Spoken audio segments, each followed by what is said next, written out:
Hello, everyone. Good day to you all. It is currently my mother's birthday, and isn't it a lovely day to talk about a love story? So, my name is Adam Lance Benedict Zaclarine from BSED English 2.2, and today we will be talking about the story of Cupid and Psyche. Isn't that exciting?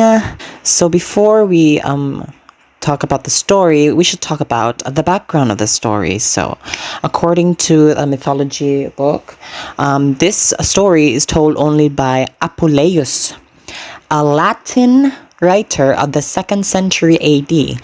Therefore, the Latin names of the gods are therefore used. So therefore, instead of Aphrodite, it's Venus. Instead of Hermes, it's Mercury. Instead of Zeus, it's Jupiter. And however, the Latin name of Apollo is not used in this story, so it's Apollo.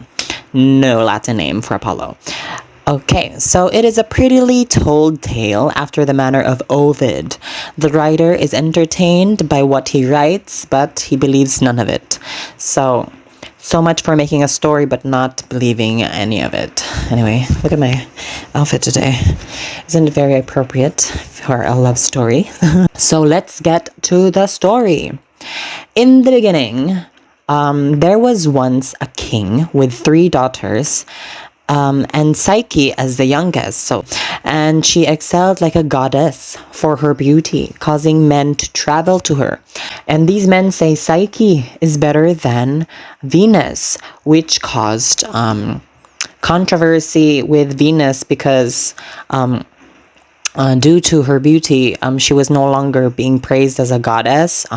Her towns were abandoned, her temples were empty, her shrines were left with ashes of the previous offerings. So they were no longer praising Venus. They were giving their attention to this girl here, Psyche. Due to this scenario wherein Venus was no longer being recognized, Venus turned to Cupid, also known as Love, also known as her son, for help. Cupid was ready to follow Venus, and Venus tasked Cupid to have Psyche fall for the vilest and most despicable creature on earth. So we know Cupid, the one with the love machine, where in one shot of his arrow, you will be entranced, fall in love with the person that Cupid wants you to fall in love with. But Venus showed Cupid what Psyche looked like, therefore causing Cupid to fall in love with Cupid as well. But Cupid did not tell Psyche about this because he doesn't want to disappoint his mother. He doesn't want to disobey his mother. Instead of Psyche falling in love with the vilest and most despicable creature on earth, no one fell in love with Psyche instead, because this was Cupid's doing. He wanted no one to fall in love because he wants Psyche. However, this troubled Psyche's parents because no one is no longer lining up to Psyche to court this woman. Okay, next.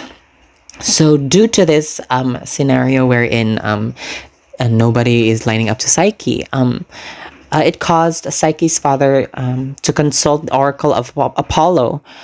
So Cupid consulted Apollo beforehand, and then Apollo, with the information that Cupid provided, instructed Psyche's father to put Psyche on the top of a rocky hill and be left alone so that a winged serpent will take her as their wife. Cupid is very smart, setting up a plan how to get Psyche for his own. While waiting on the summit of the hill, Psyche felt a soft breeze of the wind, Zephyr. And that is the name of wind. This is the type of story wherein winds have names. So the wind's name is Zephyr. And Zephyr lifted her onto a different place, a soft, fragrant, grassy.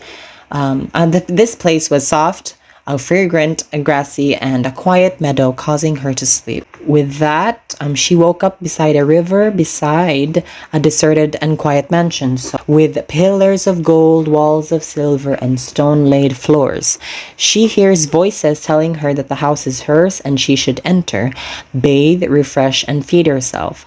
These voices were her servants, and these servants were under the ownership of Cupid. In the mansion, she has her husband, her lover, but it's not mentioned, but we know it's Cupid.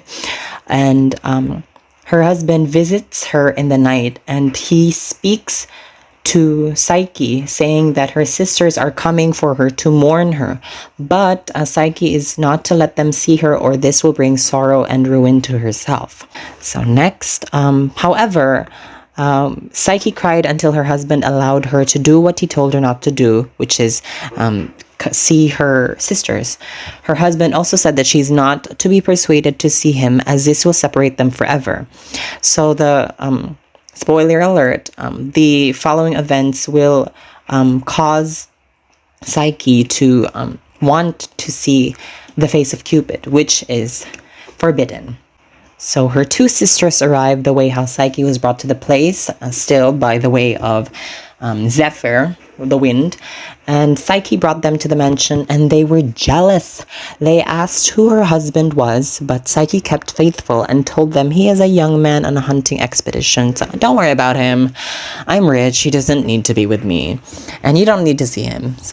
And they went home with jewels, riches, and jealousy. So that's how greedy they were. They were even given jewels and riches, but they were still jealous of Psyche having a rich husband, even though he's not to be seen. So next, Psyche's sisters visited her again, but this time her sisters provided her a plan on how she should kill her serpent husband in the night with a knife and a lamp. So for context, her sisters said that because he doesn't want Psyche to look at him, maybe because he is very ugly. So that's why. And they tasked her to kill him with a knife and a lamp. A knife to stab him, and a lamp because she is to do this at night. So knife and lamp, take note. And once he's dead, they will be there to save her. This caused Psyche to go crazy and thought on what she should do, but she will surely want to see him. So Psyche continued with the plan to what her sisters tasked her, but she doesn't want to kill her husband. She just wants to see him. So Psyche pursued with the plan, and she was relieved to find out that this the fabled winged serpent is not a winged serpent, but a hot man. Look at this man. I attached two pictures because these painters, they paint Cupid as a very handsome man. Look at that armpit. Okay, but this caused a great danger, because after raising the lamp and then wanting to look at the face of Cupid, the oil from the lamp fell onto his shoulder. Take note of that shoulder. And this caused Cupid to wake up and shocked him, and he ran away. He ran away. Very shocked, because what was decided between them is, you can't see me. That's the thing we have agreed to. So if you see me, there will be consequences. So the consequences was Cupid ran away, left Psyche alone. So next, I take note of this. Oh, this is my best part. So Psyche chased him, and he spoke to her, Cupid, and introduced himself as Cupid, but bade her farewell. And Cupid said to Psyche, "Love cannot live where there is no trust." So Cupid said this because they agreed that we will be husband and wife as long as you do not look at me and don't see my face. But she broke the trust, causing Cupid to say, "Love cannot live where there is no trust." So Cupid ran away, and Psyche said to herself, if he has no more love left for me, at least I can show him how much I love him. So, Psyche, you martyr. So, this caused Psyche to look for Cupid. So, as a mother, you get angry when your child disobeys you. So, Venus specifically told Cupid to have Psyche fall in love with a vile, ugly monster. But the truth will out that Cupid made Psyche fall in love with him. So it's time for Venus to take matters into her own hands. So with that in mind as well, Venus did not help Cupid with his wound, therefore causing Cupid to just sit there and stay wounded. So then next, the trials begin. The road of trials begin. So that's Psyche over there. And Psyche offers herself to Venus as to prevent further immortal enemies and for her to get back to Cupid. For context, Psyche was about to ask for help for other gods such as Apollo, Hermes, Athena, but they declined because this could cause further damage to the situation, because if they were to side with Psyche, Venus would become an enemy and chaos would ensue. But instead, Psyche went to Venus instead for help. So Venus said to her she will only get her husband back for a hard service, multiple hard services. So Venus did not hold back with the punishments. So Venus ordered multiple things from Psyche. So the first is she ordered Psyche to sort seeds. There are multiple seeds, sesame seeds, poppy seeds, flower seeds, sunflower seeds. But at first, Psyche was discouraged because I can't do this. It's very impossible. But she was helped by ants first. Ants. Okay. Then Venus gave her a crust of bread to starve her and ordered her to sleep on the hard ground to make her ugly. So next, Venus then ordered Psyche to get golden fleeces from the riverbank sheep. She felt like dying after seeing the river. She just wanted to drown herself, but a tiny little green reed told her not to do that because there is more to life. I want that little green and that little inspiring green reed. And that green reed told her advice on how she should get the fleece easily, which is at night when the sheep are sleeping. So Venus was helped by ants and then a little green reed. So the third activity, Venus ordered then Psyche to fill flasks with black water from the waterfalls from Styx at a nearby hill. So this is the hill. The water comes from Styx, meaning a river from hell, and the water goes out and forms a waterfall.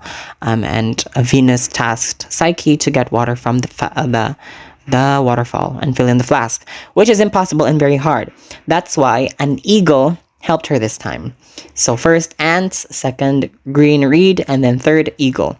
And the last task in the story is Venus then ordered Psyche to go to the underworld and have Proserpine/Persephone fill a box with some of her beauty. So if only I could do that. And the journey was not easy, but it was not hard as well, because she was given instructions by an underworld guide. And she gave this guide gave her directions, like easy to follow directions. She is to follow this and that, turn left and right, give a penny to Charon, that is the ferryman of the underworld, that will take her to Persephone. But before that,